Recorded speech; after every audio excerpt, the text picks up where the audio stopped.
Are you having trouble with your personal interactions? Is communicating one of those things that scare you, you hate to do?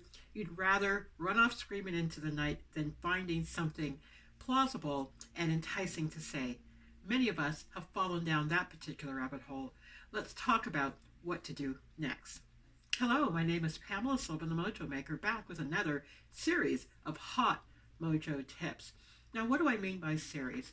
I've been hearing a lot of talk coming from people around their inability to correctly and effectively communicate. And communication, old style, I'll call it, has sort of gone by the wayside because we're using our devices to speak on our behalf, filling in the gaps where language and prose and even cursive writing used to be the way. When we get in front of people, we are socially awkward. We don't know what to do, what to say, how to fill in those agonizing silent gaps, and we just don't know how to present our best selves with presence, style, and grace. So I thought I'd put together a teaching series covering the main points on effective and beautiful communication that will get your mojo going the entire time. Now, one of the main points of great communication, for me anyway, when I see it coming from other people or when I try to put it out into the world myself, is that age-old essence called charisma. Now, charisma is that sort of ineffable quality. At least we thought it was about that person with that great or big personality. And it was once thought that we were born with that. We were born like that. But no. We are born a blank slate. Our environment shapes us. The things that happened in our lives and our circumstances and other people shape us. So we have an opportunity to not only learn, we also have an ability to learn the art of effective communication. And that's what I'm going to talk about in this upcoming series from the Mojo Maker, of course, right? We want to make sure that when we get into any circumstances, whether it be on a personal or a business interaction, that we're coming across full out in the best possible way. Now, some of the things I want to cover in the next few days are things like presence. What is presence?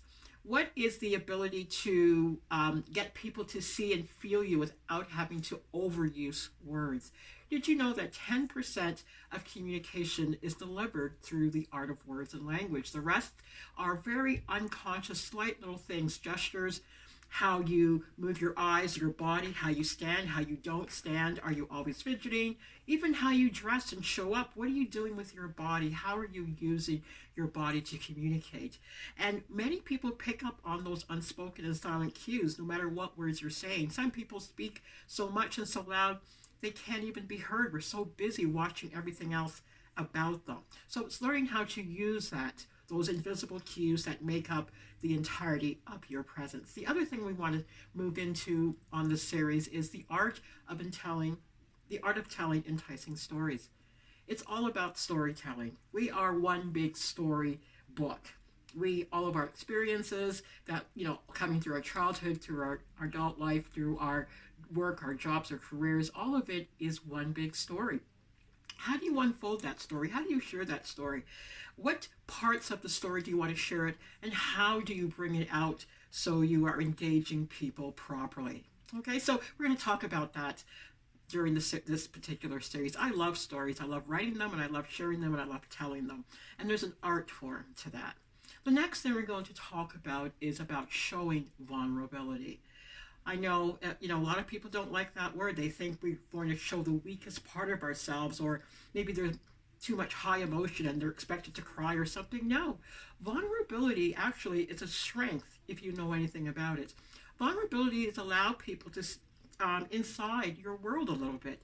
Let them know your hearts and minds and that you're just like them in many respects. Many people think that people that are vulnerable are not effective leaders. To me, the best leaders are those that are allowed to show themselves. Let them see that they are just like me or I'm just like them. What are some things that concerns them, that makes them sort of afraid even, gives them a little bit of heart palpitations, makes them appear and feel more real? So it's about learning how to show and use your vulnerability in a very transparent way that brings people closer to you. If you're not on the side of vulnerability by now, consider this, because it could be the reason a lot of people are not being attracted to you. Okay, the other thing that we're going to talk about is how to use your voice. Our voice is our greatest instrument. It's the thing that we put out into the world every day, whether through the spoken word or even the written word or through song. Our voice indicates who we are and how we're feeling. It carries the bulk of our emotions. That's how we express. It's through the use of our voice. It's an instrument. Learn how to drop it low and how to bring it up high, expressing high emotion and high anxiety and high interest and passion. Learn how to use your voice and use the entirety of your body. You know, you see me talking on these videos and you see me using my hands very expressively. That shows, one, I'm alive, I'm engaged, I'm having a good time, I'm telling a story, I'm trying to bring you into the movements of Pamela and what she's talking about. So again, it's using your voice. And for those of you who are blocked and who are hiding, and you know, this voice piece, this instrument of yours, your chakra, your throat chakra, a lot of people have that blocked. Many coming through different episodes in their life where people told them to sit down, or there's no value there. People have blocked their throat and voice chakra. So it's a very important instrument that we have to learn to unblock. And I'll be sharing some key ways in which you can start to do that so you can express it and bring it out into the world. The next thing we're going to talk about is how to start conversations. Well, you just hate that when you go to a party and you may not know anybody there. What do you say? Who do you say it to? And how to avoid those awkward silences, or even how to enjoy the awkward silences. A lot of people try to run in there and fill it up with a bunch of noise. Sometimes the silence is the best part of the conversation. So we're going to talk a little bit more about that. Okay, so it's really about learning to project the entirety of who you are through the use of language, through the use of your voice, through the use of your body, the unspoken cues, which elicits the entirety of our communication and our presence. So stay tuned, keep checking in, and I'm going to keep pumping this stuff out because, guys, we are one big signal, whether we believe it or not, whether we know it or not. And what is it that you're signaling through the use of your body, through the use of your voice, through the use of your clothes, through the use of all of you? What is it you're telling the world? That you are valuable and worthy, even though you inherently are. We are very visual people. We see things and make decisions before we know anything else about anybody else, okay? So make sure that you are using all of these things to your advantage, because your business and your connections and your next steps may heavily depend on this. I'm Pamela Silva, the Mojo Maker, back with another hot mojo tip.